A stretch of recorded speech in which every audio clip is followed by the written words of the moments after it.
The day may finally be coming, as he looks ahead to a future that may include saying goodbye to the Warriors and choosing retirement. 61-year-old Steve Kerr may now be forced to confront that reality.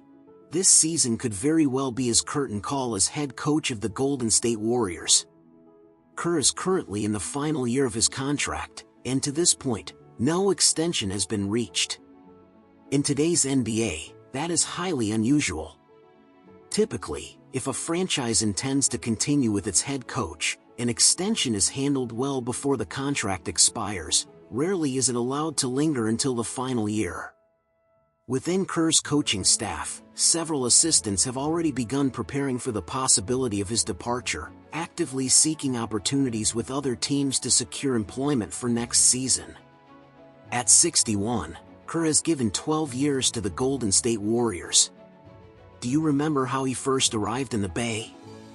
In May 2014, Warriors owner Joe Lacob made the sudden decision to fire head coach Mark Jackson. That move came despite clear progress over the previous 3 seasons under Jackson's leadership, including back-to-back playoff appearances.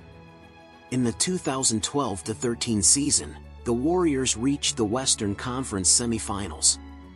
In 2013-14, they won 51 games and returned to the playoffs once again. Although they lost to the Clippers in the first round, the series went 7 games, with Golden State falling by just 5 points in the decisive Game 7. Jackson was widely respected in the locker room, beloved by his players, and maintained strong relationships throughout the roster. But Lacob believed Jackson had taken the team as far as he could. Winning a championship, in his view, required someone else. That someone was Steve Kerr. After parting ways with Jackson, Warriors executives met Kerr in a private airport hangar in Oklahoma City. Shortly thereafter, Golden State hired him on a 5-year, $25 million deal. The decision was immediately met with confusion and skepticism, inside and outside the organization. That included players like Steph Curry and Draymond Green. To them, Kerr was best known as a former player. He had won championships with the Bulls dynasty, then spent memorable years with the Spurs as that era came to an end. After retiring, Kerr became a TNT analyst. In 2007, he left broadcasting to serve as general manager of the Phoenix Suns. Following his departure in 2010, he returned to the broadcast booth. But as a coach, his resume was thin.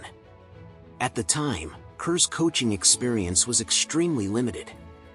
He had once coached a group of 7th graders, the San Diego Wildcats. That team dominated its league, running the triangle offense and executing sophisticated sets. But that was youth basketball, not the NBA. Kerr had not proven himself at the professional level. So he took over amid heavy doubt. Days after his hiring was announced, not a single Warriors player publicly, or even on social media, welcomed the new head coach. The locker room set a high bar. Can he take us somewhere Mark Jackson couldn't?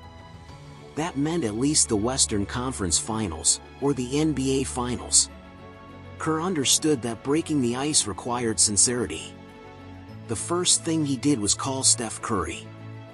He made a point of meeting with every player individually, building relationships, discussing roles, and outlining expectations for the future. That approach had a profound impact on the team. Andrew Bogut, who was in Australia at the time, was deeply moved that Kerr traveled to meet him in person. Kerr reassured Klay Thompson, urging him not to worry about trade rumors. He encouraged Harrison Barnes, reminding him that his rookie contract was nearing its end and that the upcoming season would be critical. Kerr promised Barnes that if he committed fully to the work, a starting role would be his. Kerr even convinced Andre Iguodala and David Lee, both former All-Stars, to come off the bench. By early October, as training camp progressed, confusion and skepticism began to fade. 6 weeks into the season, the Warriors set a franchise record with a 16-game winning streak. The doubts were gone. Through empathy, humility, humor, honesty, and genuine connection, Kerr earned the trust of his team. Those qualities helped propel the Warriors to a 67-15 record, the best in franchise history, and their first championship in 40 years. Over the decade following Kerr's first contract, Golden State became the NBA's gold standard. They won 4 championships and watched countless players flourish. The Kerr-Curry partnership stands as the most successful coach-player duo since Phil Jackson and Michael Jordan in Chicago. And that decision made a decade ago, in an airport hangar in Oklahoma City? It was the right one. The numbers don't lie. And neither do the championship banners hanging from the rafters.